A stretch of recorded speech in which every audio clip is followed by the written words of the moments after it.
کیا آپ جانتے ہیں جنت میں ایک دروازہ ایسا بھی ہے جہاں صرف روزہ دار جائیں گے؟ حدیث رسول اللہ صلی اللہ علیہ وسلم نے فرمایا، اِنَّ فِي الْجَنَّةِ بَابًا يُقَالُ لَهُ الرَّيَّانُ يَدْخُلُ مِنْهُ الصَّائِمُونَ يَوْمَ الْقِيَامَةِ لَا يَدْخُلُ مِنْهُ أَحَدٌ غَيْرُهُمْ۔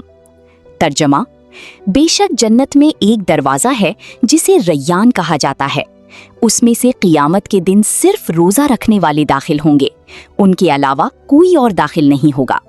صحیح بخاری 1896، صحیح مسلم 1152۔ سوچو، اللہ تعالیٰ نے روزہ داروں کے لیے جنت میں الگ دروازہ رکھا ہے۔ یہ صرف بھوکا رہنا نہیں، یہ صبر، تقوی اور اللہ کے لیے سیکریفائس ہے۔ اور آج ہم روزی کو صرف ایک رسم بنا کر چھوڑ دیتے ہیں۔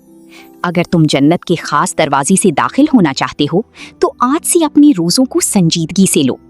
ایسی مزید ایمان بڑھانے والی ویڈیوز کے لیے فالو کریں پیغام دین آفیشل۔